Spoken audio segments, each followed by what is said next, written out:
Buyurun. Maçız. Now, we'll see how he delivers. BBL have had challenges, but a pretty good opening. And to be honest, the thing is, though, the limited time again, the one-day turnaround, moving into this one day off to work on everything. It does inspire me with some confidence, though, Tom, that the issues we saw, they seemed to be fixable. They were players getting a little too eager, and it seemed like the longer BBL played, Crashis ne yapıyor hala base'inde? So we'll see if that continues into this series. FNATIC a big challenge on the attack. They've already got spike planted. Looks like deep control is going to be held late into the plant. Boaster has a paranoia primed and ready for straight into their spawn. Kayak with them. Tamam. This is delaying them even further. Helal değil. Alfa'ymış bu. Tamam. Alfa. Helal oğlum. Nice oğlum. Dur bakayım. 4 ve 3. Çok iyi lan. Vur onu. Vur bunu ya. Çözdük. Tamam, al bütün killer senin olsun Kajak. Çözdük ama. Tamam, sıkıntı yok. Problem yok. Bu bir.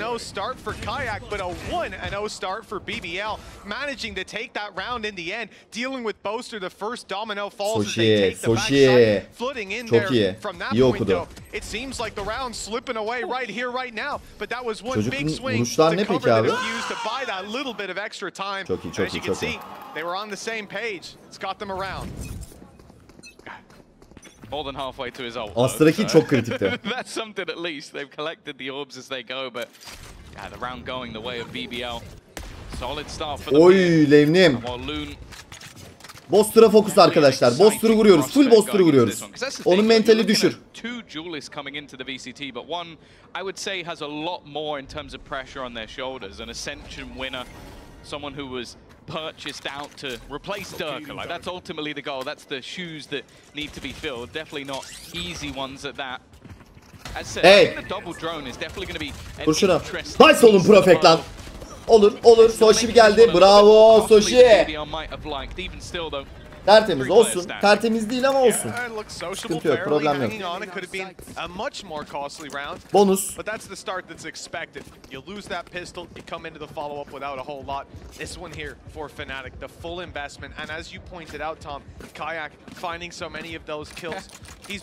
Overheat olmadı. Soşi geldi ya, o yüzden devam etti peeklemeye. Soşi halletti ya. Bu Kajak ne ayak amına koyayım? O tek pas. 10 mah değil mi ama? 100 mah. Takıyorsun %1 şarj ediyor. Oğlum küçücükten ne kadar olabilir? Well, Tom, we've gotten through the podcast section, back to the MP4. Açız. 2-0 start, and they've lost Profek off rip. Bir can hem de Kajak lan. Lan gitti be. They managed to deal damage onto Kayak, leaving him on 17 HP. Blow for blow early favors FNATIC, and they are now grouped up with that man advantage, looking to take this B site by storm. The ult aforementioned used in round 3, clearing all this space and just getting rid of any of those nasty little low buy dangers. Yeah, that's the thing. You want to make sure you're not walking into the stack, and I think after getting an opener already, definitely made it a little bit easier to read. Ready though. O ne ya? Here, Crashies will drop another. The thing is, they still haven't got the planted eventually. Levnin ikili var mı peki? Tek. Alfa'yı bir vur. Olur oğlum. Aferin Alfa olsun. Yampi iyi gitti. Vallahi iyi gitti. Allah çarpsın iyi gitti. That's one oğlum. It's a free kill. Kayak took it the wrong way, but Chronicles able to correct. Drop another member before this gets too scary. Evet. Olur. Çözdü. Find a solution to this quickly. Gravwell goes in, buys them a bit of time. Distance needs to be closed here and now, though. Vac could just start to stick this, but they've got players ready to respond with Boaster just up top on the boxes and no chances given to Vac. He was looking for Enti lan bak. Enti oğlum lan. FNATIC denied any opportunity. Well handled. Ya Astra çekmesi bozmasın abi. I think his plan towards the end was just try and take as many players with him as he could using that spike, and it comes very, very close in the end. Not too bad overall for FNATIC. They keep 3 players alive. Obviously the investment of the rifles, but now the same will be happening for BBL. As mentioned, it was a sort of lower purchase, and that is the sort of fear with that Sage Wolf. It's the one sort of value that I really feel like it can bring is like, okay, you're gonna try and wrap post farm from this bitik position. Boster. Hadi. One round behind. Buyurun maçız. On the board, ultimates built up to just 2 away for a lot of these players. This could be a swing round. It starts here for the FNATIC attack side already. Space taken on mid. Loon, bit of a lunatic indeed, and Kayak shuts him down, puts him in his place. Peki. As a 5v4 Olur. emerges. Enti'lem. Something Billy mentioned on the desk as well about sometimes he does look like he goes a little bit too far. I will say I don't mind that in this series because I don't know if BBL are going to win if he isn't just making these crazy plays. If you're making the exact right amount of aggression, or not getting punished for over-aggression 100% of the time, you're not being aggressive enough. There has to be a give and a take with it.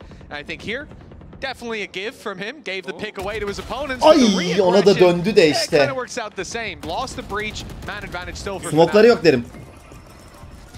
Beni bul. A lot of your setup utility, if it does go into a retake, it's going to be gone. But Alfa saçmalama. Öl. Any plans from BBL to play the retake? They've already got. Tamam, sıkıştılar. Hayır. Seems like FNATIC are well aware of that. Gidiyorlar. Checking their backlines, the hold from Kayak that he can quickly maneuver with the çok iyi oğlum. Soshi çıktın. Ay, Soshi çok iyi oğlum. Çok iyi. 2 ve 2. He's done incredibly well there. Now with 25 seconds left. Alfa'nın bir orba ultisi geliyor ya. Bir A bir B tutuyoruz. It will put the pressure onto Vac as they look to make it their way into his side. Bak, hadi lan. Boş. Evet oğlum bak. Çıktın vurdun. Nice. Allah. Helal. Bu. Çok iyi round. What? I think it's always difficult as well when you end up playing that sort of İyisin, Soshi, bravo oğlum. site anchor with Cypher utility and the pressure's all on you all the time. He had a couple of moments thinking back to it was their Lotus where he had some really rounds at the back of the site. But in this case, it literally was a 1v2 on the side. Two players that I think most will fear. 3 gündür uyumuyorum abi, Radiant'a kastım, değerlerim düşmüş. 3 gündür uyumuyorsun, Radiant'a kastın, değerlerim düşmüş. Kardeşim çok geçmiş olsun. Bu kadar abartma ya, bu tryhardlık ne amına koyayım. So site clearance is about as good as it gets. Yeah, there's a lot of spots that you can't feel as comfy in holding, one of which might be where Loon is, if not for the gate crash that he can quickly fall back to up in heaven. That may be needed. Guided salvo underway. Rockets not going to take Loon out of position. Now ult used now. Confirming still one up close, one up top. Lots of information. Çocuk ne yapıyor? Ne diyorsun? The decision for Loon though. Does he keep the advantage? Hide with his team. There's a lot of weaknesses in play here. No, he's taking the risk. Punished immediately in a rifle. Olur. Onu Lev'nin PC'si kasıyor kanka yalnız. Bak hala kasma devam ediyor. Anlıyorum ben. PC kasıyor ya belli. I think maybe had other plans in mind, but that went up in smoke when he caught himself with a flash. Atar sen de şu ultiyi Alfa ya. You have yourself that ultimate available. It's already been thrown through though. Tamam, boş ulti. Jump helal.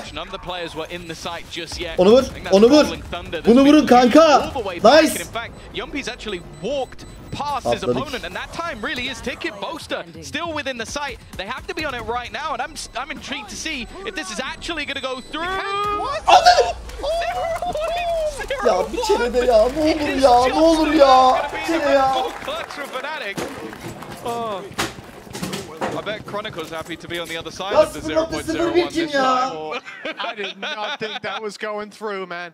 I did not think that was going through at all. The panic Hunter's fury as well at the last second. You could see I wasn't the only one.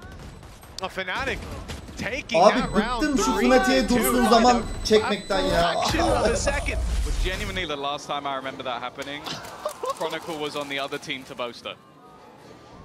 Abi Çin'den toplu ürettirince daha ucuza denk geliyor. Başarılar BBL. Seems like that's not changing this year. No, they're the mecca for heart attacks. Gerçekten o moddaydım ya. Quick play up, straight through B. Kayak's got control. They've seen one behind that wall. They know what's going on. There's no way. They take the risk surely. Straight into the shorty would be a mistake. Tamam, iyiyiz. Time being bought as the plan comes through, but BBL are of the same Görmedik, mind. Kajağı görmedik. Gördü. So they can make this play together. The rifle on Yuppie, the main Çıkar bakar. threat. Eyvah, bakın ne olur üstünüze bakın. The drop, it's too easy for Kayak, slipping Çok up bekledin behind. sen de ya. They think he's come from a different dimension, but it was the smoke gave him the chance to be the star Olur, of this round. koyduk. 3 kills Eko bu. under his belt, 3 rounds for FNATIC. Hatay gol. Waiting for his moment.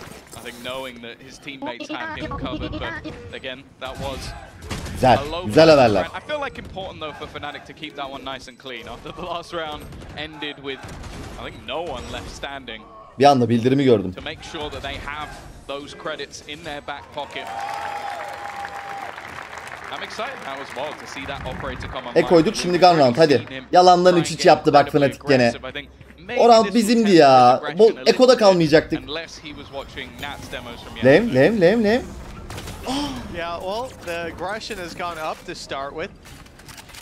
He's denied the pick and takes damage instead. Heal up, Loon resetting and going back out for more. Deep A main control for BBL as a result. Quick rotations. They start to make their way towards mid to stack up heavy. Çok güzel. Kayak yat oğlum. Bu ne yapıyor? Double peek, Boaster's running right into. Realizes that's not a fight he wants to take, but can he get out? There's 4 players all around him, both sides stacked up, but Boaster still delivers. Sociable down, and perhaps an avenue for this squad to move towards the paranoia. Absolutely perfect, and time bought for the TP. Güzel. Tamam, problem yok. FNATIC try to punish. I thought they were going to get it, but not quite in time. Bak bir oraya bir buraya gidiyorlar kanka. A good res that's brought this Şu mide bir agro ya. BBL's favor. The work of Boaster somewhat undone, and with 40 seconds left, they do Dikkat çıkar pikler. Çok iyi bak. Just about gets out of there, and in fact, he's ended up getting quite a bit of information for it. 30 saniye. Alo FNATIC. Shooting at him as he tries to exit, and 25 seconds. FNATIC have to make ya Boaster ne geçiyor aklından hadi ya. Which might have given a quick avenue onto the site. Lan aşağı düşseydin ya. Tamam bak sendeyiz kanka ne yapıyorsun? Look where the spike is, straight to the site. No room to slow down. Chronicle needs to clear the way. They have to take the snake out of the grass. If Loon can drop this spike, it's over and done with already on the site. The plant now attempted, but he's just around the corner. Kuramadı. The time Ya hadi kanka hadi ya. The round going Güzel. Maintain their lead 4-3. Olur bak olur. Orada şey yaptı. Miscommunication oldu büyük ihtimal, ses oldu. Duyamadı. Can we kill this person immediately and stick the plant? I think the second they let go of the plant, the round's already over. Maybe not quite realizing how little time. Rakibi şaşırttı rakibi. Somewhat of a mistake in the end from FNATIC, giving BBL back that lead. They've been fighting tooth and nail for it, and it really has been an aggressive stance. I like the fact that even though BBL are coming up against what should be better opposition, they are not yat oğlum dedi. Hey, you win some, you lose some. He won that one, and I'm not sure how. İyisin oğlum ya. It was blind, no? You miss every shot you don't take. Yeah, he hits almost every shot he takes. Not bad for Loon. And you see again where like that is not the kind of aggressive position most players will be able to find success from. Yalnız A'ya yöneldiler. Bomba A'da. Chronicle bayitliyor. And it does work a lot.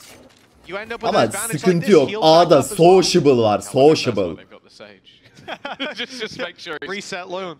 But the thing is as well, as said, I think if you try and play a more default and let FNATIC execute, they're one of the, they always have one of the best execute teams in the world. Post-plants as well, so you have to be disruptive, you have to be in their face, and it's also one of the ways that they're getting information. Nasıl yemedin ya? Riot, remake abi.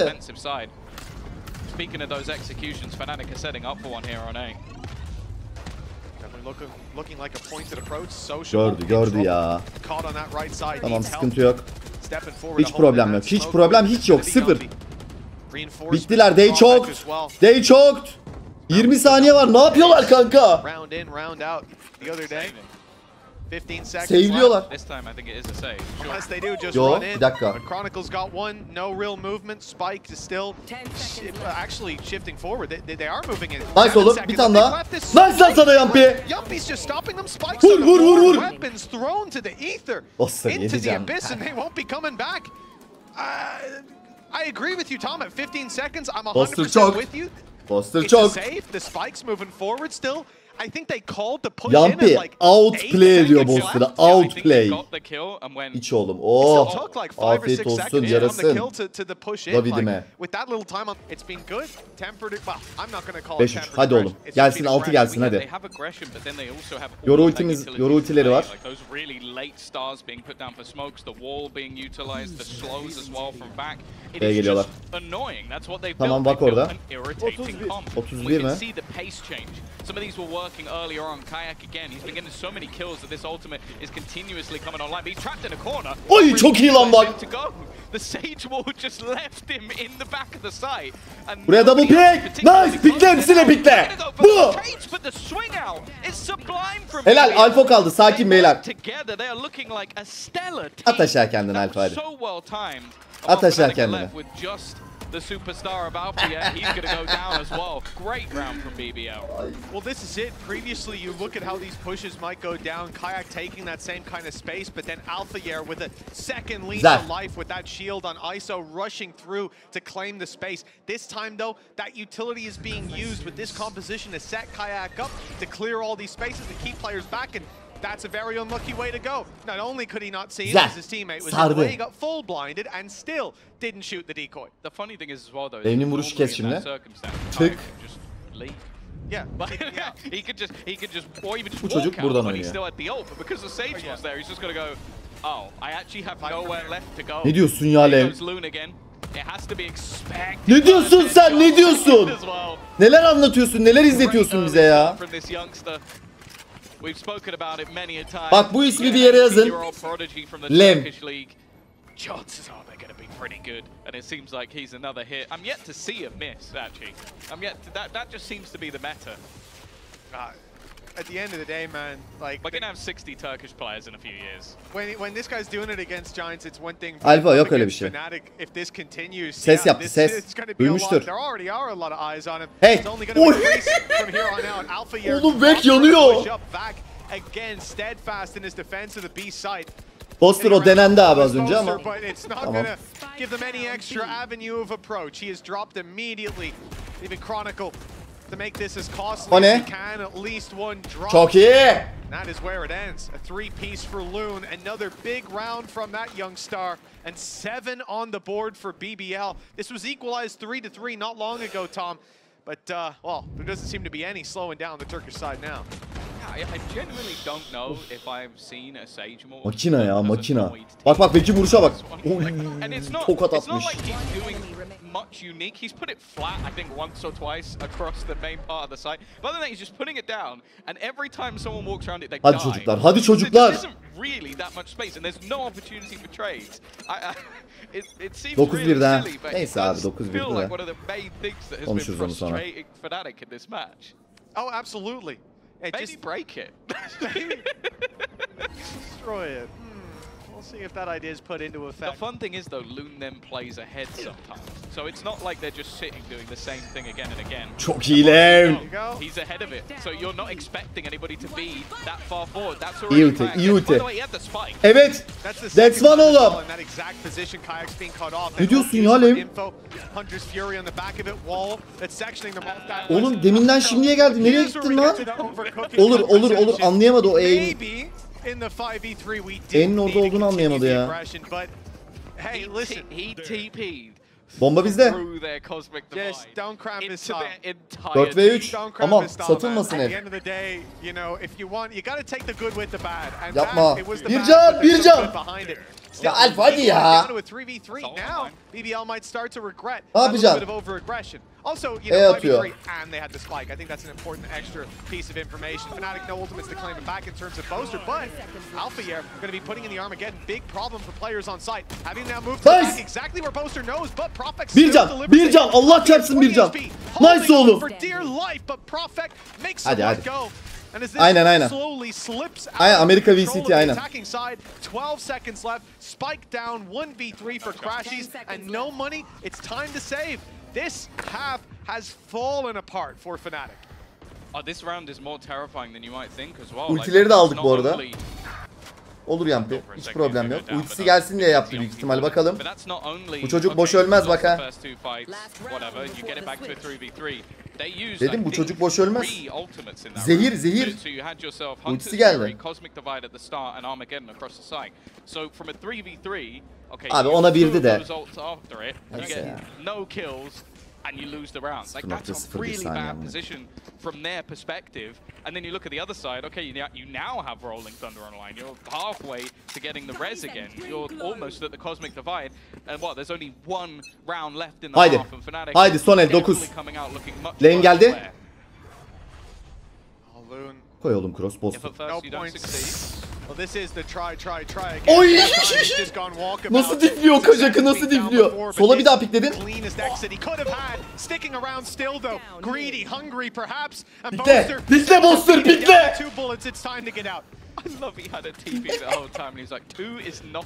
Dikkat! Dikkat, o çocuk alfacar.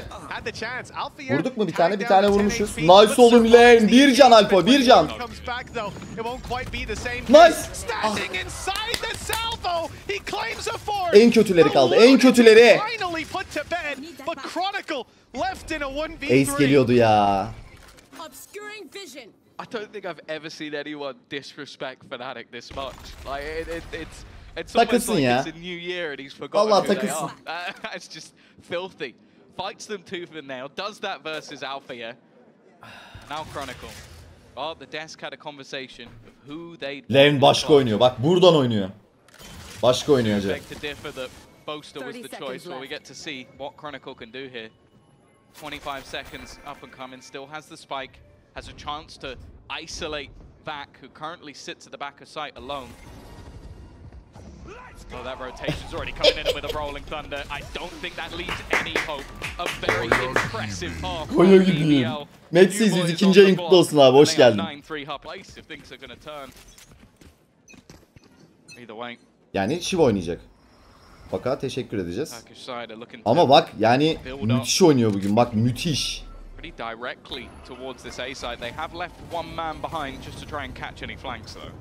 Kritik. Yeah, Profect's going to be that safety net. Boaster probably running into him later on. See if BBL go back in that direction. Already lost Loon, caught behind the smoke. Spike hasn't made it out. Yeah, time to go meet Profect. But Boaster, well, he didn't get too aggressive. Mid'den bir olay yapamaz mıyız? Oğlum Boster orada, koşun. Boster'ın üstüne koşun kanka. Ne olur üstüne koşun onu. Koş koş koş koş koş koş koş. Evet evet evet evet evet evet evet evet evet. Hadi kanka ya.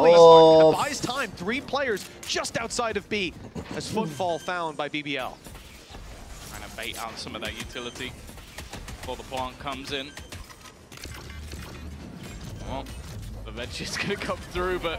Ya bu Teo ne ya? Olur enti, olur enti. Kötü oldu ya. FNATIC will win themselves that all-important pistol.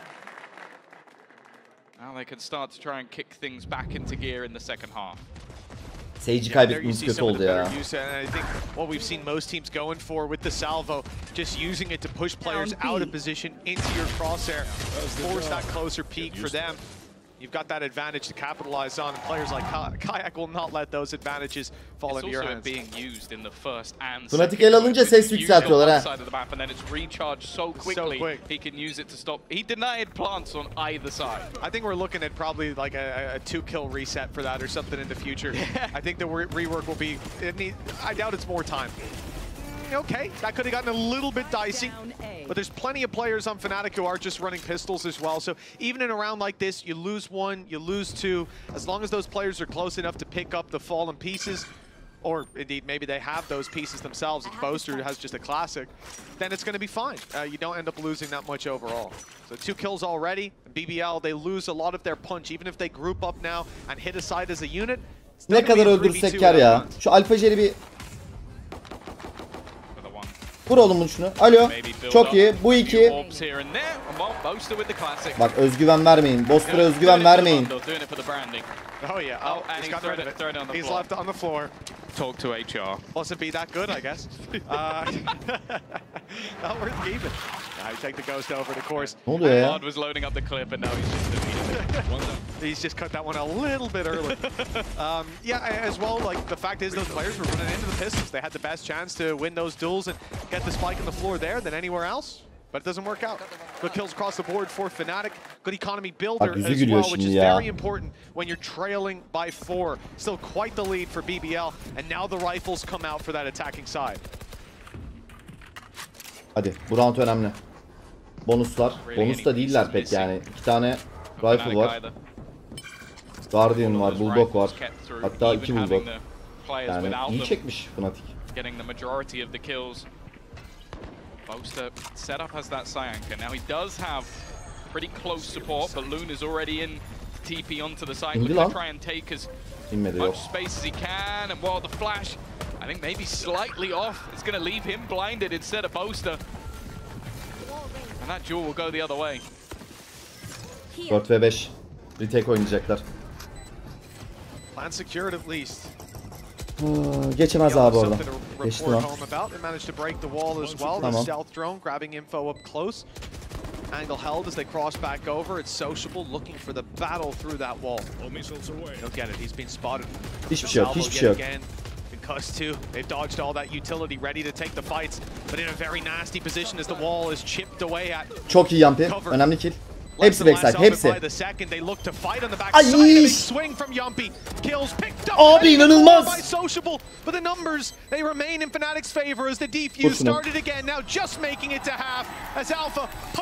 Ya şaka gibi ya. Oğlum o sprey nasıl ölmediler, line-up olmadılar kanka. Bak bu çok kötü oldu işte. Bonus aldılar.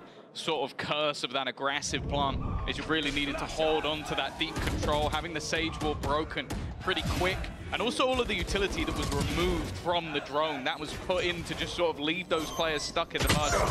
Abi burada hepsinin ölmesi lazım ya. Allah biz de olsa ölürdük amına koyayım. Alfa ayıp ediyor. Bak. With that weapon in play, you know that this man still Pero poses iki a bit of seçeneğim a var, bugün threat. GS mi kaybetsin, BBL mi kazansın? Hadi BBL kazansın. Bunun şakası yapılmaz dostlar. But now he's got shock darts. Pick up one with that. Sure. Robin Hood. Again. Ya öldü çocuk, öldü ya, öldü çocuk ya. Ya Teo ne kanka ya? Riot bu çar ne ya? A lot of information gathering. I think that's what this composition really allows. Lots of delay and info for this defensive side. Then Kayak with the ability to claim a lot of the space that they can find to be clear. Of course, for the attack in this round, expectations still minimal is what they can do with those pistols. So they've seen a lot of utility used up, not only the salvo, but the paranoia, as well as a reveal on mid just off Loon's utility contact. He did happen to be there.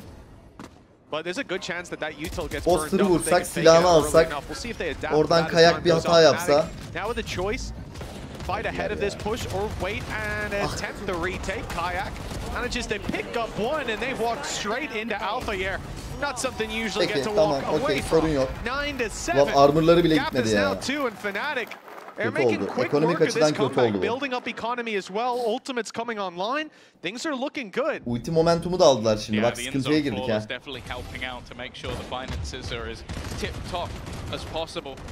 I do like as well that a lot of the time the guided salvo is just being used for the default plant spot. It's like, okay, you want to sit in your normal positions. Haydi çocuklar, haydi çocuklar. Hadi o round bu round. Yampi'nin ulti var. Say for example, Boaster wants to fall off the site. You're not just giving everything up because there's still going to be a few seconds bought of extra time. This is where the rifles are back up though. Again, those ultimates have been built. Ha, iptal edin. Tamam, problem yok. Ultiyi harcadı deriz. Hiçbir şey yok. Hiçbir şey yok. Hiçbir şey yok. O çar öyle oynanmaz Alfa. Tamam, bütün skill'leri bitti. Bütün skill'leri. Abi E'sinin bir daha gelmesi çok saçma ama ya. Uçarda. Zaten OP E'si yani. looking still towards the A site, rolling Thunder online. I might even see Yumpy setting it up Eyvah, just now, but yemedi. Kayak not quite caught by it. Is revealed though. The stealth drone clearing him out, so he TPs to backside. A lot of space Helal given Profek. up here. And Profek claiming a kill on mid. It's a great start for BBL. Starting to get a sense of this site. Kayak still though causing problems. Able to pick up one and fade back. A 4v4. Damage done to Loon. Utility coming in to delay. Ultimate used for info. Alpha catching Yumpy. So much disruption from the side of FNATIC, and they're picking up kills as BBL flee the site. Kayak now behind them as well to be concerned about. That means the players on site know that Loon is the only man challenging them. That gives Alpha the green light to swing on in, and a clean conclusion to this round. FNATIC, honestly, flawless gameplay. Who could have seen it coming? The FNATIC comeback. Yeah, really nice use of utility in that moment again. The refresh of the salvo just forces players off that plant super quickly. Like you can see, they had to just jump out, and Alpha's ready. And then you can immediately see the swings off of it. They know what they're doing. They know exactly where they need to be and where players are going to be after they're forced out of position. This defensive side so far from FNATIC has looked stellar, and for BBL, I think it's getting tougher and tougher. Not being able to get properly into those post spawns without mass amounts of utility coming their way has left them out to dry in a few rounds now. Scanning ahead. This is where it has got to get frustrating, seeing that scoreline close in now. Hot on your heels on the side of FNATIC. Credits built up, some multis used in the last at least, but well, this is a chance for them to build them up even more. Yes, ults online for BBL, but just the economy, the investment that they have, it's not likely. They commit a whole lot, he says, and immediately Loon pops the ulti. Vur lan onu. Vur onu. Nice oğlum Lev. Olur olsun. I thought maybe, okay, they'll use the Hunter's Fury just to get a free kill and a gun.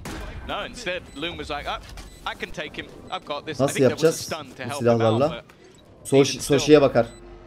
Soşi tık lan. With a severe weaponry disadvantage, and a lot still to do. Birici sapresladı.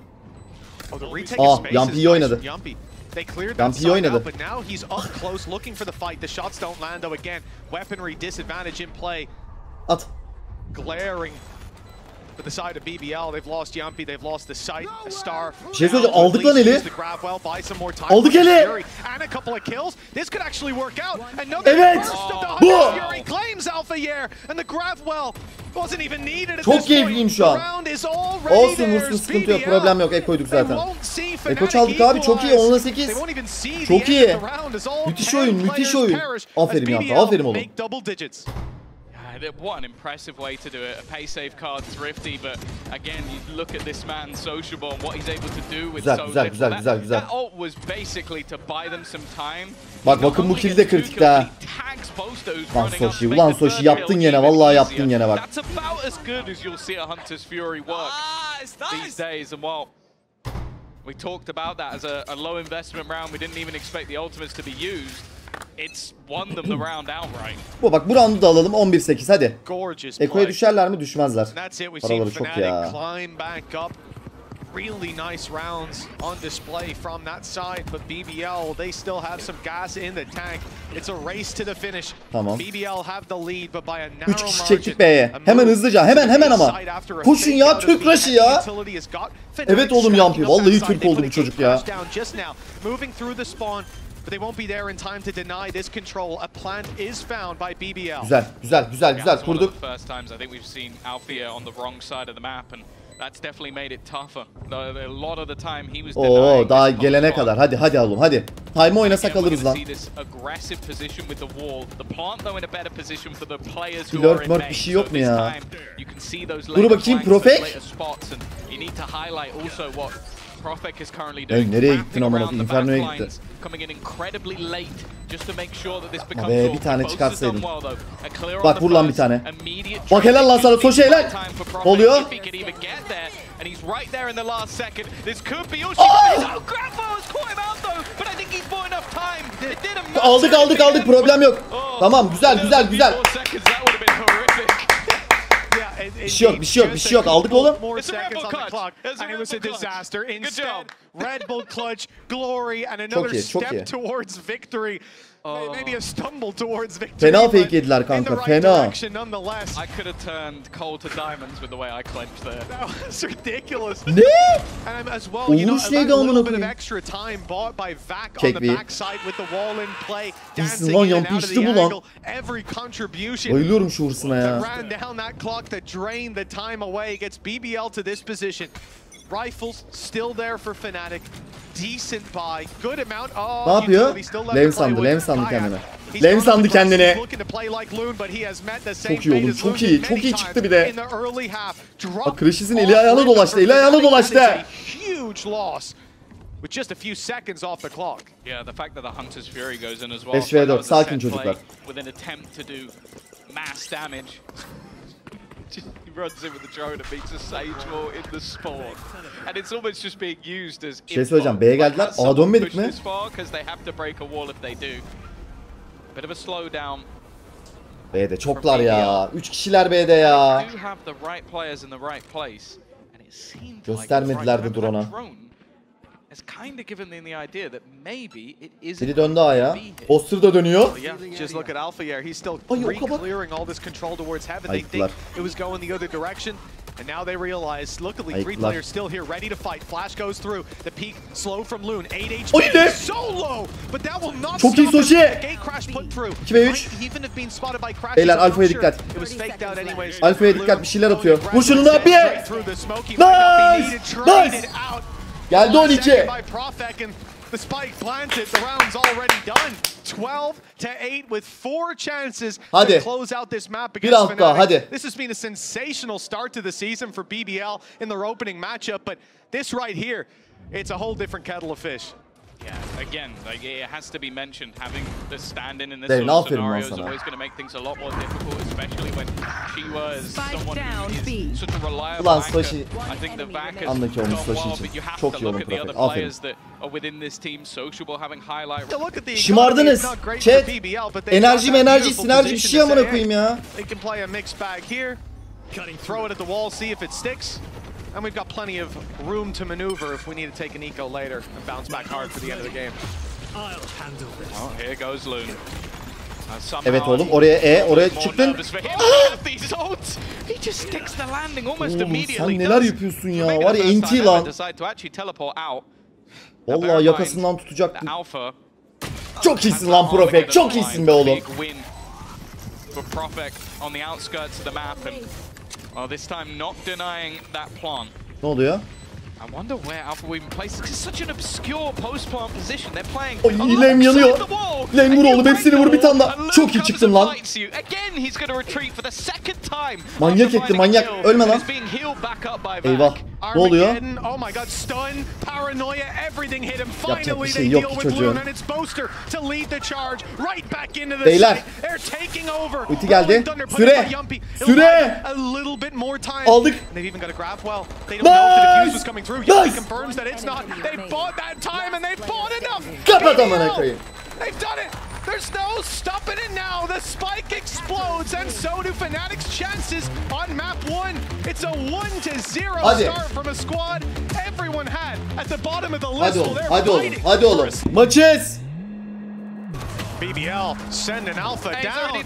See you later. Alpha öldü oğlum, ne oldu lan? He's too old at this point, that's what it is. Past 18, Loon's younger. He automatically gets the buff. Çıkarlar. Erken çıkarlar. Loon's up close with another chance to do damage. Boaster's the one to shut him down. Chronicle steps up as well. It's an even scenario. Vallahi ikisi de bir can. Damage done to both opponents and a shot away. But it doesn't land. It's Chronicle instead to take the kill from the grave and Boaster to bring the defuse across the line. Yeah, my theory went out the window when Boaster killed him. Don't think that worked. What are you trying to say? He looks young, but surprisingly, Boaster is not 18 years old. But yeah, a big pistol round for FNATIC to take. Like it definitely came down to the wire. Like getting back in after those initial kills went the way of the attackers, and well, Chronicle having a big start to this game. Oldu Boaster'a bir anda, bak hareketlere bak ya. Body shot vuruyor kanka, body shot vuruyor ya. FNATIC fans will be hoping it's today. Well, yeah, most certainly, especially after that first map opener. Ulan var ya eğilmese headshot'ı yedi ya. Ne gidiyorsunuz abi? Allah Allah. 1-0 yeniliyorsunuz o zaman. Helal lan. Çok iyi, çok iyi. Soshi ayıksın. Soshi ayık. Alphair sent walkabouts on B, shut down by Sociable. Now, what was a round in which we expect almost nothing 3 ve 5 becomes one with so much potential for this attacking side. Yeah, I'm starting to get nervous. It's crazy that you look at sort of like the clutch players and individuals you have on the FNATIC side, and right now BBL have been the ones that have been pulling out the miracles. Spoke about the lurk potential of Profek on the desk. What about the lurk Soshi oradan bir tane aldın öldün sonra, sorun yok. You didn't see that one coming, did you? Neither did I, because it's kind of weird, but olaya bak kanka. İki tane gördü, bir tane de üstünde duydu. Tamam, A temiz dedi. Aynen öyle, rahat rahat. Geldiler ama hızlı geldiler. Soshi de geliyor. Şu Crash'i çok ayrı. Crash'i hemen öldürsek mi? Lots of control, a ton over towards Sand as well, where it does look like Crash is going to be in a bit of trouble as he swings on out. Profek, already up close, wrapping around right behind him. Profek didn't go through the cage, didn't commit fully. If he did, a free kill awaited him. Instead, Crash gets a second lease of life. His position now spotted. Nice shot onto Sociable. Helal lan Profek, Crash öldü. İki side. Çok açık, çok açık. Hiç problem yok. Çözemez. Süre. Süre oyna, ölme. Süre! Bravo, bravo, bravo! Ölselerdi güzel olurdu ama silah korudular. Güzel, 1-1. Eko çaldık. Çok iyi, çok iyi. I have to say, like, no matter what happens in this series, I'm so impressed with the way BBL plays. You look at this team being a mix of a brand new IGL, a load of players coming up from the tier 2 and a stand-in, and the way that they're so disciplined in rounds like this, because this easily could have swung out of their control, but they're all making sure that the time is being bought off that spike. Like, everybody is willing to sacrifice themselves, but the majority are just looking to stay alive as long as possible, finding information for each other. It is incredibly impressive from, as I said, like a team that doesn't have like years and years of experience under their belt. That second round will go to BBL, and while the lead for FNATIC çok kalabalıklar. Geri güzel. Ulti harcadı deriz. Ulti harcadı deriz. Hiçbir şey olmaz. Bir daha mı? Big push. Chronicle already able to rip off one's head, and the second follows. Çok iyi Yampi. Yampi solun. The Bulldogs left to try to make up some ground, and Boaster does a great job of it. Arkadan geldi. Onu vur. With a flank from back. This is the real danger if Profek can keep them back. Helal olsun. Dur bakayım. Bak Allah'ın yap, ne olur yap bu eli. Over to the A side for the plant, and a 1v2. Boaster and Alphair with upgraded weapons will be coming back into him. Go for a safer plant as well. Knows roughly where both players are coming from. Oynamıyor beraber. The door sound is going to be baited by Boaster. The whole idea is to try and put doubt in the mind of Vac. That maybe they've gone the other way. He gets that first kill, and he's still looking the other way. The spam from Boaster has done so much damage, but it hasn't managed to clear out Vac. He's still standing at least for now, and it's close. But the IGL FNATIC will get things over the line. An important round and an immediate bounce back. Big NT kanka, big NT. A much needed one. We saw what happened last time when BBL ran away with it. FNATIC started to show their claws towards the end of Abyss, but too little, too late. Ya vuruşa bak Chronicle'ın. Through the fake out. Back on that wrecking ball quickly. Crumbling BBL's early half chances. This is 2-1. Rifles in play for FNATIC. And it all comes down to just that 1v1. The shots from Boaster through the wall, lighting back down to 12 HP. That was the real difference maker. If a few of those shots don't land, even fight, who knows where it goes. Look at this scoreboard as well. Alfie and Kayak combined, 0 kills. Boaster, 5 kills. That's all you need to know. Leading the way. We'll see how long that lasts. I think it'll be a dangerous ground if that is how things continue. Stun dodged. Again, just back to pistols. A fair few ults close though. Take flight. Showstopper unfortunately seems to be the furthest one away. Back solo lurk. doesn't want to overface, but he ends up giving the kill away to Crashies. Understandable in a round like this. We'll see those players trying to take space on their own. Now the pack is what's left. The flash was good, but Chronicle still able to deliver. That's a three-piece. I think he was full blind for the first. He's already on 11 kills. I think we're only just finishing round number 4. I think that's one of those things. There's certain players in Valorant you don't want to piss off. And I think Chronicle is very, very high up that he list. Might be one of them, yeah. 11 and 2, playing a breach. Not too often you say that. Problem yok. Gun round. Bu önemli. People playing this map. There was a time where kesitler played breach on this map, and he had a pretty good statistical performance, but I'm not necessarily sure that had anything to do with him playing breach and more to do with him being kesitler. I'll tell you the advantage though, when your breach player is popping off, that rolling thunder online so early on and so frequently. Chronicle will have it again fairly soon. Boaster, 5-1 start for him. That's why the orbital strike was there, used for early space taking and damage done to Loon. BBL sent to the other side of the map by that ultimate, but Cosmic Divide of their own is going to block out FNATIC, rob them of any opportunity to really deny this push. And with no utility on the site, there's no way for them to know when this plant is coming down. All they can do is sit. Actually, there is. They sent Crashies to step through the wall. He heard it just now. So it's confirmed for FNATIC, and that gets the push up through A main. They're going to walk right into Profek. Yeah, he's done well. And a lot of these scenarios already. He's going to deal with Alpha here. That stun isn't going to help out Chronicle too much just because he was so low on HP. Alo. Ya Boster'ın vuruşlara bak hadi ya. Managed to find a way back into the round, looking to pressure Profek, knowing clearing him is going to be so important, and that's exactly what he does. Abi ne oluyor ya? Now steps up as well. And this leaves Yumpy alone.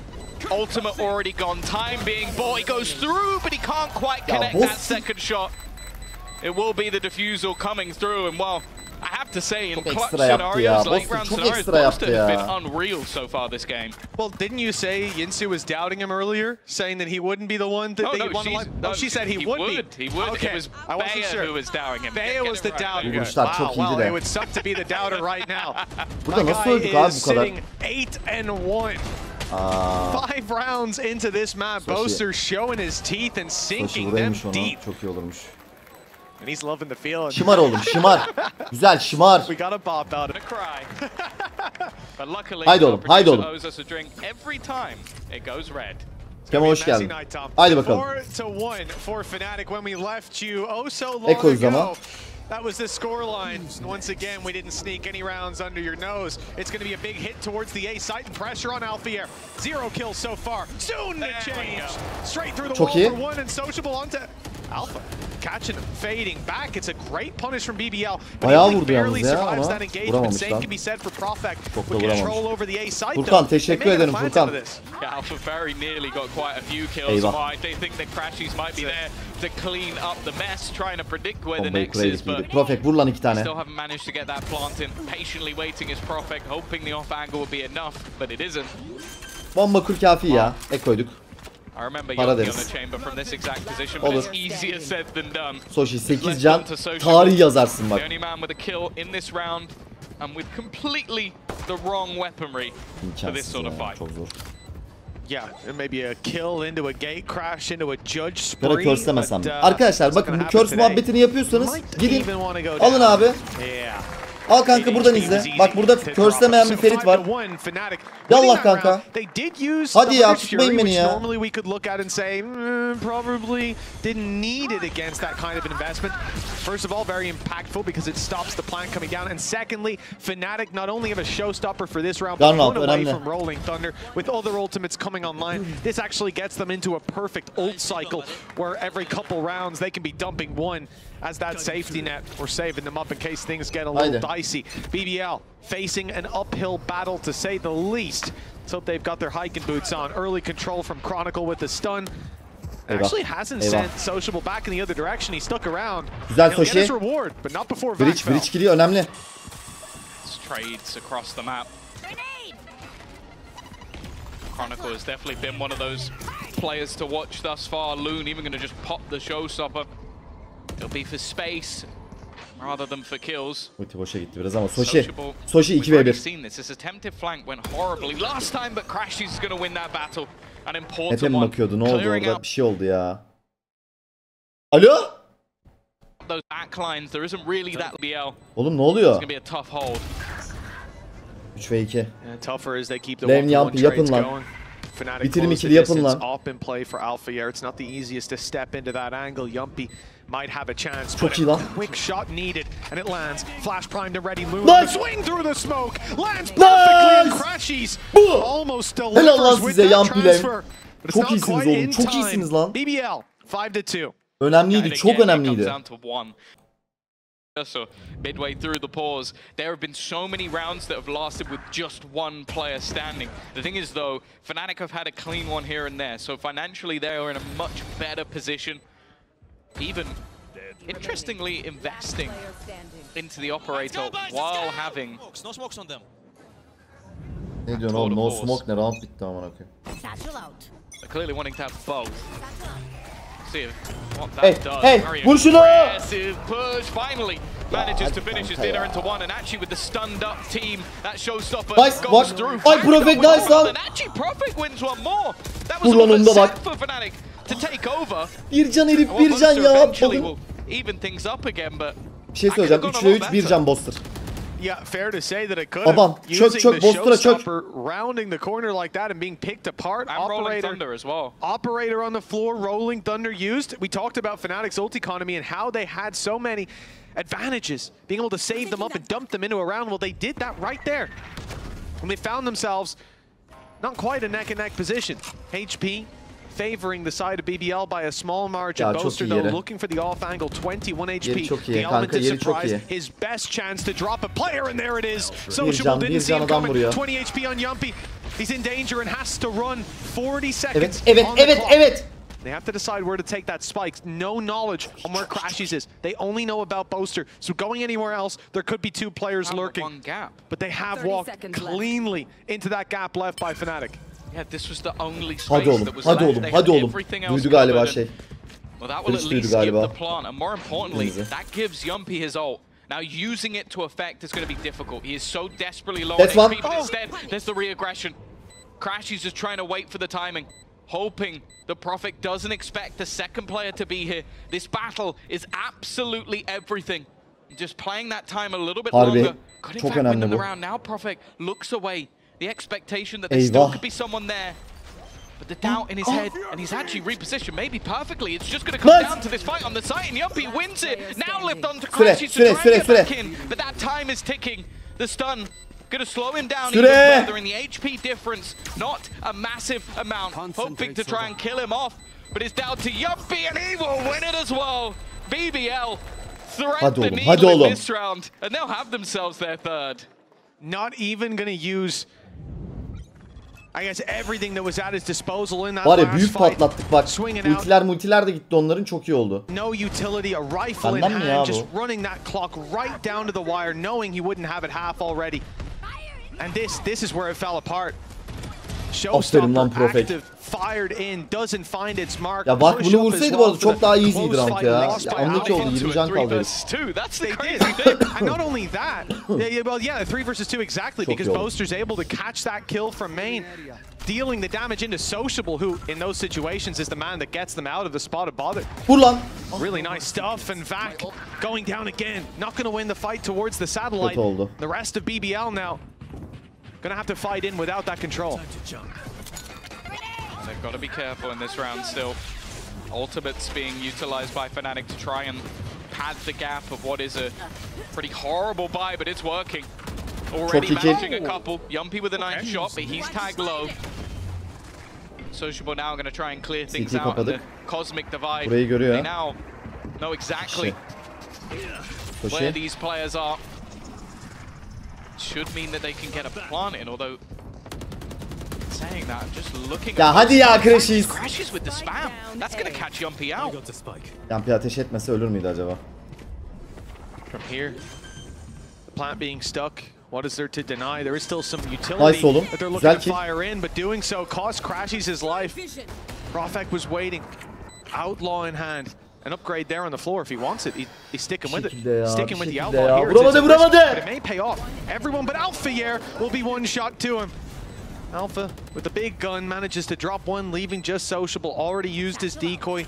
He's just got one flash to work with, and there's a player right beside him. He's still alive though. Flash used now for the close fight, lands it onto Boaster, but Alpha saves the day at the final hour. 6-3, the score that BBL are facing down the barrel of. Never guess how many players are alive in this round. Just the one again. Incredibly close, but it's that start. Like being able to hold on the side, getting a couple of kills from off angles, maybe a little bit disjointed from the side of BBL. And in fact, we're going to see a pause actually called from them. Still came desperately close, but this is what makes things so terrifying, with Althea having a tour de force and of course that headhunter for the late switch, just about able to close out Sociable in the end. A nice attempt. The chance, it's a player pushing up, caught out by 3 or 4 of BBL's players, hunkered down waiting. This time though, the attacking side's much more spread out, looking for control across the map. It's not the usual face that we see, and no success early. Yumpy as well, 1 HP. That spray was perfectly timed to just basically dismantle this round from the get-go. The nasty shots need to be connected. Boaster really has been having a fantastic game on an individual level. Helal Yampi. Alfon'u. Oğlum sıkıştı lan. Şunu vurun lan. Lane yardım et, vur şunu. Çok iyi lan Soshi. Dur bakayım. Ananı. Bir canlı çocuk, yapacak bir şey yok. Still though. Well, that's it. That's it. Sociable falling, the rifle out of play. I was waiting for him to land another. Now it's the weaker weapons, and they're not finding any ground. Back with a sheriff in hand. koyduk 7-5. Hadi oğlum 7-5. To report home about 7-3. 2 rounds to play for in the half. BBL, well, they'll be investing their credits into this one. Lose this, and it is going to be a tough way to get back into Fracture. Such a... Oh, no. Oh, slightly misjudged there. That's the thing. I feel like that initial damage as well was just so much that coming back from it was always going to be difficult. And I'm starting to feel that way with the half in general. 7-3 up. FNATIC with a chance to find a 9-3 of their own. We haven't seen a whole lot to Chat'i açalım. Chat'i açalım. Stellar individual plays and a nice start from Alpha. That's what we want to see with that chamber. Getting aggressive, getting a pick, getting out. That's what we've been missing for this game as well. And FNATIC, without that, still leading by such a substantial scoreline. I think Fracture, defensive side at least, clearly a comfort zone for this squad. There will be an attempt from BBL to take this to the A site, but the early utility from FNATIC is sending them back in the other direction. Much more passive hold from the defense on B. And in fact, I think it's already being abandoned. Yeah, they're stacking up A. They've had this read for a couple seconds now. BBL walking into a lot more players than they're ready for. He didn't know Kayak was behind him. Sociable blindsided, Yampi falling, and the push coming to an instant halt. God, this would have to be one of the best clutches we've ever seen. Back left in a 1 versus 5. Already being encroached on from multiple angles. 5 players around the corner ready and waiting. And FNATIC korudu ya orada.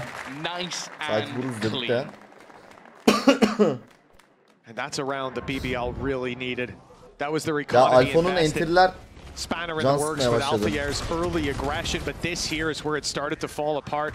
The TP from Sociable, the ult used to get on site, but not expecting a second player to be there on the stairs. He flashes it by accident. He does, a little bit unlucky that the timing wasn't a bit better. He might have ended up getting both, but... I mean, that's it. If he was in his ult for 0.2 of a second more, perhaps. But player saw as much as he needed to. 8-3 and 9-3 half looking likely with a weaker investment from BBL and an almost flawless round from FNATIC just some moments ago. Alpha's taking risks here. He's going a little crazy. Let's see if he gets the reward. There's a player up in his face. He's TP'd out. Rolling Thunder sends him flying. Not having a good time of it, but he is alive. Yeah, I think that's going to go on one of those like Valorant Nightmare Twitter accounts. Loon, he's been having a quiet time and well, he will get one, but that's all she wrote. Prophet, well, Boaster's clear the angle next to him. And actually that means Prophet can focus on the one angle with Boaster. Geldi, bunu vurması lazım. Into a 2 versus 2, make that just 1 as Prophet has to do basically everything. But he lands a shot at the last second, even looks for a little bit more. It was was looking like a 9-3, but with a Red Bull Helal lan clutch, Profek sana. 8-4. At least once of what people expected. Very different. If he didn't want the trophy, I'd be a little bit worried for him. He's like, actually, second is... I don't really care. It's whatever, they're paying me. You know, I've heard the trophy. It's banging, but we'll have to wait and see. Already, onto the site they go. Back trying to hold the line, but the nade will deny him. Wary that he could be getting wrapped on, and in fact, he was right to be wary. Unfortunately, he's still met with a bullet from Alfia. So is the fake out. They're starting to get dangerous. They're still not clearing this man, giving him shot after shot, but they are still trading evenly. Somehow this has come down to a 2v2. Oh, caught with the stun out as well. It was almost bad for Chronicle, but he delivers. Now that last player caught behind the boxes won't last long. 9-4 bir çıkamadık. Elinde E varken çıksak ya. Should be a nail in the coffin for BBL on Fracture. We could be looking at a very dominant scoreline coming out of this map. Definitely seems like Chronicle has been. Kanka buraya hiç bakılmadı bu kadar yani. Again, you look at Crashies, obviously the newest player within this FNATIC roster, someone who sort of came in as a, okay, I guess we're not going to be having Leo, so we need to get someone. Çok free vurdu Alfa. Çok free vurdu. That's exactly what he's doing right now. 15-9, had some high impact kills. Close to slipping. He needs to get back up there. Needs a quad kill. He needs a quad kill, or he's gone. That's it's a fair call. Any tips? Let's see. 4K for Profek in this round would be impressive. And he's got no head, so even more so. Right, edit out all the first shots. Just leave the last. Just the last and move to the next. Easy peasy. He only bought a few bullets that round. That's why. Well, FNATIC on site, easy plants, spams through the smoke, catch Yumpy. Losing your breach util for your way back in, losing your smokes. Çok iyi. Back's not really going to leave them without that much utility, but the cages could help to bridge the gap. Düşür oğlum düşürebildiğini. Happy to pick up one kill. Hiç belli olmaz ha. Sociable. Sociable is winnable. I think one at most, and with the rifles or the couple pistols, tarih yazsana tarih. They won't really be feeling the hurt of this economic dent. 10-4 for this side. Double digits reached early on. Like I said, if BBL are going to show up, it has to be soon. Yeah, they're sort of getting the feeling that this one is moving its way towards split. Pero buff kalmamış. Bana da bir kişi yazdı. Ona forma yolluyorum. Haberin olsun 3 kişiye eşit eşler. Metehan iyisin. Teşekkür ederim. Sorun yok. Over on that FNATIC side, and unfortunately, the likes of Loon, who was really causing them issues on the previous map, it just hasn't been the same. Like, the Raze hasn't brought him that same level of success, unfortunately, which, I don't know, it's not necessarily a bad sign, considering he didn't really play Yoru before being on this team, that I want to see more of it. It's a good sign, but önemli for round. this map, at least, harbi önemli round. Hasn't had that level of impact. Ya tamam ya devam roundu. Fero buff kalmamış, bana da bir kısı yazdı, ona forma yol. Minute 20 on the clock, and a shift from BBL towards... Oh, actually I thought Yumpy was on the shift towards the B side. Instead, they're moving for A main aggression. Taking the space, door is open, and the walk-up is coming through. That control coming in as FNATIC slowly set up to run into that Cypher utility that is in play for BBL on B. This is a pretty good start to the round with nothing there for FNATIC to spot the flank. They just have to hope that it's watched by Crashies. Vac doesn't manage anything up top, but Crashies is at least dropped. Now that flank underway, 3 players coming through main. They're going to have to run straight into these attackers. So much space has been given already. And it's not like FNATIC are rushing. They've still got 35 seconds to play with. They know that these players have rotated in. They're hoping maybe an angle gets given to Alfia. Purchased an operator for this round. One major investment here. And I think the defenders must just be a little bit confused. They've already made their way right back into the side. Now that pick comes in, but Loon is still there. Sociable is going to get stunned and forced right into the hands of Kayak. A nice little 1-2 punch. But even still, that time is ticking away. The spam not quite going to be enough to deny that plant. And now for Loom, well, we need to see some of the magic that we had in the last map if there's going to be any way for him to get back into this round. Already spotted out, looking for that double peak. He does manage one, but it is an instant trade. Yeah, really impressive just decision making from Loon. As soon as he baits the first shot from the first player, he knows everyone is going to swing me. Tries to step back and keep isolating fights, and he does. At any point, or most of the point, there's only one player on a screen, so considering he's up against a triple swing, he's done remarkably well. Because of that, again, unless there's some heroics, which sociable on a judge makes me a little bit excited, that's likely to be 12 and an 8-round streak needed, which Haydi. I can't say I believe it. I'll handle this. It is a tall task, to say the least. He's going for it. He absolutely is. This is sociable we're talking about. Stun goes in, and so does sociable. Easy kill, and he's out of there. Didn't quite manage the upgrade of the weapon, but that's good enough for a round like this. Looks like FNATIC are going to not take this moment to hasten themselves into a site. Not go running blindly in. Instead, they've sent both Boaster and Kayak back to clear A pushes. It's going to be a slow approach. Off angle. Nice shot hit by Alpha. Vurdu ve kaçtı abi. He's been incredibly patient with this operator. You think back to his debut on FNATIC, he was on the Rays and he was anything but patient. It was probably one of the most aggressive displays we've ever seen and probably one of the most dominant from a debut. For now at least. Sociable looks like the point of contact. Players above him already just trying to hold on to the bottom of the side with the judge and getting up close. This is a problem for the side of FNATIC, but he's down to just 5. Crashes will eventually deal with the danger. And the rest now just sheriffs in a post plant with Hunter's Fury. You have to fear for BBL. Adamın canını bir bıraktı. Yeah, the chances were there a moment ago, but certainly fading away. Having to walk into the operator in arranged angles across the board. A squad of FNATIC who have already now cleared out A main. No pressure on them. Pull back from Alpha Air, not ideal. That is a part of the map they knew they'd given up, but just gambling that no one had come that way. That gives an off away to their opponents. Nice. Beyond crashes, he quickly falls, and with Boaster having received the first shot and the molly, you know, fading away, I think a little bit too early. That should be BBL back on the board. Yeah, plenty of time in the end left on the clock. It is going to be that pay safe card Thrifty that gets them over the line, and yeah, again, seeming like a couple of mistakes here and there. Obviously, a nice start to the round from Sociable. It is fun watching him play these more aggressive agents. It's unusual that you see someone go like directly from a Sova into, okay, I'm now a Yoru judge player. It's like, cool, like what happened to the guy that was there last map? And especially from someone who's not like this 18, 19-year-old whiz kid who's just come into there. That's not the case. Like, he's a veteran player that we have within the server at the moment, but seems to be working out. Bitmedi ya. Serum Sofascore'da GS2 ila 1 gözüktü, ben de chat yazdım diye ban yedim, kaç yıllık subum, affet ağam, GS'yi ayrı, Sofascore ayrı etmek. He remembers the days.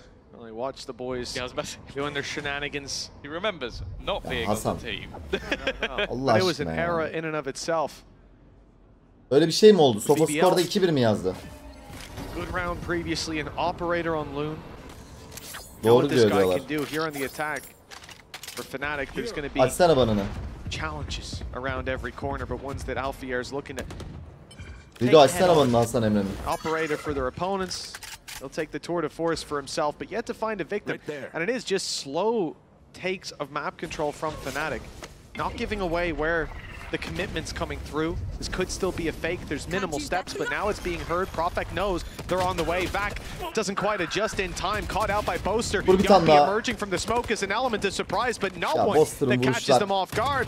And well, Sociable already spotted this round. Seems to have fallen apart for BBL.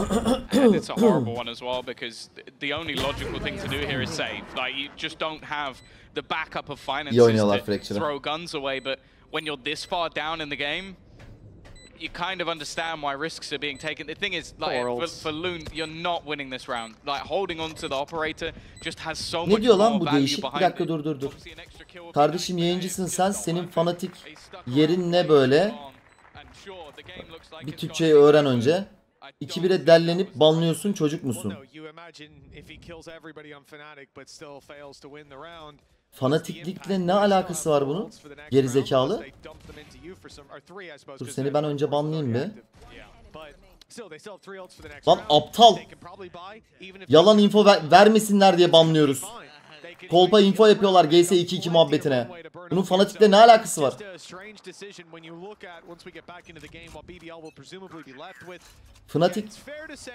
Fnatic yok ya, alakasız.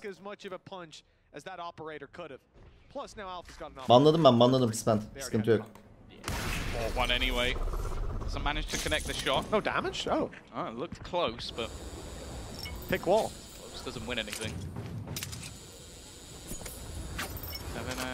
I wouldn't want to go across those ropes with Crashies on the other side. I think it's a little too early for him to be there. İki ultimiz var. Shooting back. For BBL, Gördün mü lan? Görmedi. in a row. It starts here and no, it Nasıl? doesn't. it almost Bu nasıl ends mümkün there. kanka? 4 and 5. How have they survived That's that? so cursed. And for Oğlum somebody nasıl else, this ölmüyor? could be some freebie kills. Maybe not. Vac has been having an absolute nightmare, and actually Nereye Crashies atması lazım on ultiyi 5 başka ya? HP gets 2. Abi If it biri wasn't 5 bad HP, enough biri that 4 he didn't HP. quite Hadi die, ya. He's taken out a couple of your teammates with him. Prophet will dome 1. And Chronicle now the only healthy player. Has to try and be a little bit more careful in these scenarios. Bear in mind, he's the one with the spike. Look where Nice oğlum. Crashies is going. 9 HP'leri var toplamının. Sociable. Just has Nice. the read. He gets it absolutely perfect. And now Nice. on just 4 HP, Prophet is going to close the round. It may not have been the kills for Loon. I feel a bit bad for him that it wasn't. But hey, he did the damage that helped in the end. I'm assuming we're getting a replay of that one. How those players survived that, I do not know. That is, I mean, oh, Luna's Çetin got sub modu alsanıza ya. You know, they said Çetin abilities. uçak kaldırıyor şu an. Abilities in Valorant don't kill, so there Sub you modu go. al. They don't get kills. Loon would have been inconsolable. 12'den çok zor ama if they lost denenecek. that round with a guy on like 5 Deneyeceğiz. HP after picking up a 2K. Oh wow. Well, actually it works out great. By letting him live, he ends up using an ultimate that now they don't have. All part of the plan. Great job, Loon. He knows his Also, lineups. Sociable gets closer to his ult by killing people There you easier, go. whereas the Showstopper, you know, It's it's already not that used. far away. So Loon's a great team player with a perfect understanding of rocket physics in this game. Profek not having a good time. That's a quick pick by Alpha Yer and BBL Alfa yani looking to take up some space elsewhere. boğdu Push bizi upon ya. B with Aha, Traps watching Sociable. for the north side push. Nice It's oğlum. Yumpy trying to get in his opponent's faces. As we can see, he's made the right call by backing off. There were 2 players waiting for him to round the corner. once again, Sociable's got his ult. Now, normally, he has a judge, but he's going to do it with the shorty. No, how? No. How has he managed to survive? No, Oy Soşi! absolute nut job! I can't believe he's Çok come out iyiydi. with 2 there. That's got to be a bit of a Nice! tilter. Well, Boaster Çok iyi tries to oğlum. hightail it in the Oğlum other bak direction. hiç belli olmaz He's been bak. Exactly the same result. Chronicle. Başka he's been insane konuşuruz. this game. 22 and 9, but he's got 70 HP, 30 seconds, and a spike on the other side of the map. If he wins this one, I'm going to tell the observers to report him, especially because he's going in the other direction. He is on orb collection duty. Abi Alfa maça girmeden 80 tane DM atmış yine ama. In case it is a long road, as we're seeing still some fight left in Evet BBL. ya 12 çok zor. 11 olsalardı Through that close corner, go back and çok grab güzel olurdu da. the orb. Paraları yok. Nice. So, Var 12 gerçi de. to 7. Var ya And this paraları. comeback, it Çekerler would be gene. monumental. It would be a Biraz taste of their çekerler own gibi. medicine. Gerçi for riske atmazlar, FNATIC, something that çekmezler. they've dished out many a time. But for BBL, it does feel like a matter of time Oy, before ha? these things stop I working. wanna This know round, how absolutely you're at outrageous. 44. I don't İkisi understand ya. that. You're like, okay, so what happens if this goes wrong? Oh, we lose the map. Gotta give it a go, right? And I kind of respect it because it's like, yeah, that is the way you're going to get into this game, is by doing things that are crazy, but dear Lord, that was not what I was expecting. Well, at that point, if anyone expected him to jump around the corner with a shorty on FNATIC, then Evet, fair play, give FNATIC'in him a map'i kill. bu. That is an unusual play. Buys him enough time to grab one. BBL, Rolling Thunder online, ready to roll, but it's FNATIC Eyvah. that come in with huge advantages. Eyvah. The operator on Alpha Soşi Air gitme, starting Soşi to gitme pick oğlum. up pace, grab some shots, and Sociable's walking right into it, but the shot baited out by the crouch. Perfect use of the hitbox, intentional or not. Bir de baitlemişti It's given harbiden them a vuruşu. late 5v5. They should Bir be a anda player buraya down by now. döndürdüler. Showstopper though, alongside Orbital Strike, big threats to this site push. That's the one reason that Kayak not having a gun isn't too much of a problem. Hayır. Oh no! Gone for the Rolling Thunder. Well, he's been met by Boaster on the other side. That is not how I expected that ult to be used. Maybe in the retake instead, though, it's Loon to go forward and go out. Zach has managed one, but it's only going to be traded. Nice oğlum. This is looking like the beginning of the end, but Profek still standing strong. Oh! Profek! Oh, he gets a lot more. 2 headshots through the box, and now Crashies left standing. 1 versus 2. First shot connected beautifully, and it seems like he even expects the rough position of Sociable. Rifle in hand this time. Not the op to hit the shot, but it's waiting on Crashies' side instead, but he can't quite hit it. A very nice attempt, but it will be another round for BBL. I'm on the edge of my seat. I don't even have one. Profek, again, he's delivering these ridiculous rounds. How does he get away with that? We need to see this in the replay.